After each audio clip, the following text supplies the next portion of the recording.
Big hello to everyone out there. We're just going to get right on into it. Very excited to talk about the Jupiter brain, or as it's more commonly referred to as the Matryoshka brain. I don't know if I'm pronouncing that correctly, but we're just going to roll with it. This is in reference, of course, to the layered Russian dolls. You can have a bunch of dolls in there. I dig that. See, me personally, I'm a fan doll of those. into a doll into a doll.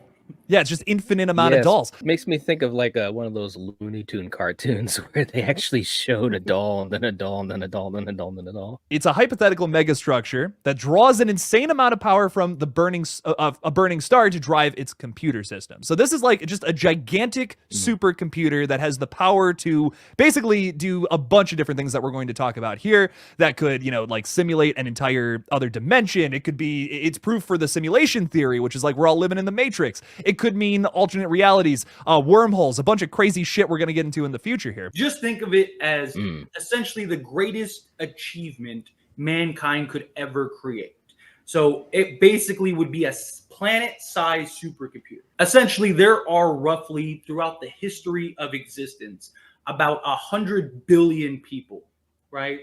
And so when you take a human brain and its computing power, it equates to about 10 to the 36th power.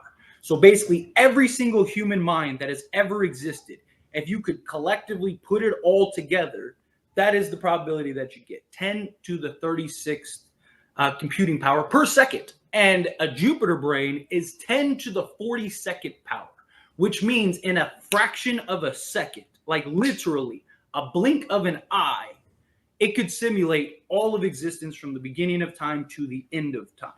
It is about as crazy of a reality. So then that, like Jake said, that branches into simulation theory, right? That we're all living in a simulation. Well, this computer could basically do that, simulate all of reality, simulate universes, create constructs such as time and gravity and space and all the things that we know. Getting a little more into that too. Hell yeah. I feel like something else I really like about, or something that I don't know, maybe I'm terrified of this element actually. The Jupiter brain is like, it's so powerful.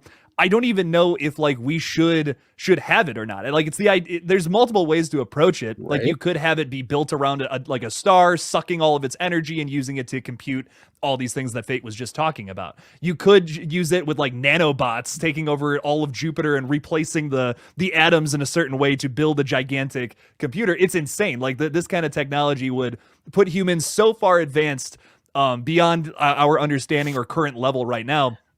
It would be so unpredictable and have so many unforeseen consequences, I feel. Well, one thing I was going to say too, you hit on it on that last point, is that it's so powerful. Some of the things that it can do, it's almost hard to even comprehend, kind of like what Fate was saying, as far as, the thoughts, the abilities of any mind, from the beginning of time to the end of time. If you really sit back and think about this, like, wait a minute, what? The thing that gets me is, when we were trying to figure out more about it and talking about some of our talking points about the Jupiter brain, is things like other realities, when you talk, or in other words, for you guys that are watching, things that are very much like, the Matrix, like the movie The Matrix. Are we in a simulation? And if we are, how would we know? Because obviously if the Jupiter brain is that advanced, how would we be able to tell whether or not we're in a simulation or not? That's a scary thought, man. And I mean, not to even reference the movie, but that was one thing about the movie, at least in the beginning of the film, like as Neo was finding out I'm in the Matrix, and you could take the red pill or the blue pill. I was thinking to myself, that's a very scary thought, to be trapped inside of a simulation and not even being able to tell that you are. Of course, he was told. Otherwise, he was just having these moments of deja vu, or things seemed odd every once in a while. There are folks, and I don't want to diminish anyone or anyone's views, because they're actually, one of my relatives does believe that we're in the Matrix. I've known a couple of people. Well, one I didn't know, but I know of one of my professors in college. There was a student, and they firmly believed that they were living in a matrix. The people that held that view that I'm aware of, but there's usually some moral issue. If you say that everything we're doing is predetermined, then there's really no moral obligation to behave any particular way we want. So Right. some folks will use that as, well, I can live this particular way, or I can participate in this kind of behavior, because at the end of the day, there's no accountability, because it's all just an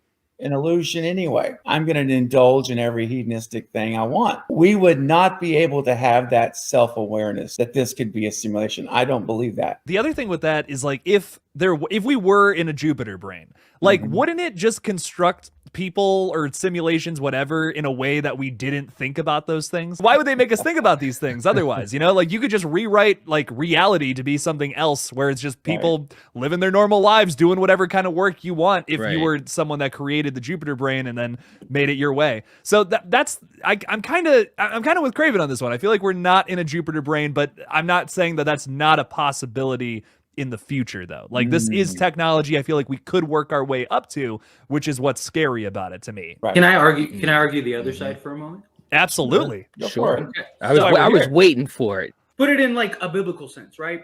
Many people believe in God, whether it's, a Christianic God, whether it's, a Greek God, whatever. Usually most religions or most beliefs, there is that one God, right? Whether you have demigods or angels or whatever, there is that one, Zeus, whomever, right? That God made us consciously aware of its existence and to question God, right? Like, so for example, like, you are allowed to openly question God. You have that free will. You have that ability.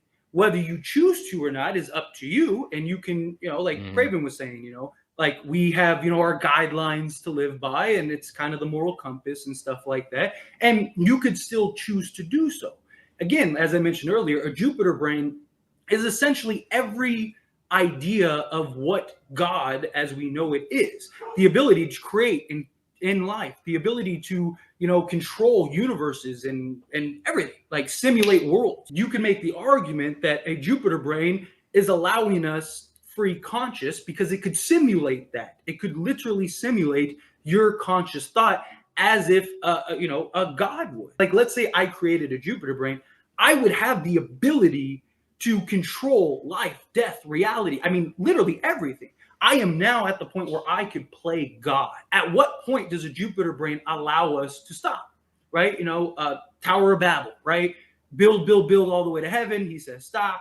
They don't do it. Boom. Here goes the tower. Does a Jupiter brain get to that point? Yes, we are conscious and aware that we are in a simulation, or we can ask the question if we are in a simulation. But at what point does a Jupiter brain intervene and say, okay, children, enough is enough. Stop that. I think Blucka's thing here was kind of interesting. He's saying, I'd imagine a simulation would want to see every scenario play out till its end and reset. So, like, if you were someone in control of this, like, is that what you would want to do? You'd want to see, like, every possible scenario, essentially, to, you could, like, almost, like, look through it. You could simulate reality and be like, what's the best possible outcome if I do this instead? And you could, the Jupiter brain could run that in less than a second. You could find whatever the best case scenario is in every single decision for yourself using something like this. The other thing, too, kind of like what Fate is saying, if it is that powerful, just so many steps ahead of anything that we could even imagine, then perhaps that is one of the situations it's already thought of way beyond where we're at, as far as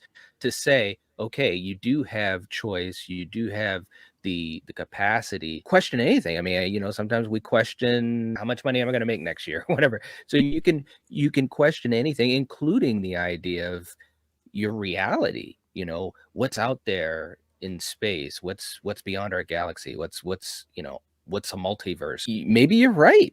I mean, it's that powerful that it's far beyond our ability to even question our own reality. In other words, it allows us to even, as far as what we think, get close to that edge. Oh, wait a minute, we are in the Matrix. Well, it's eons beyond that, as far as the possibilities and being able to control, what is going on.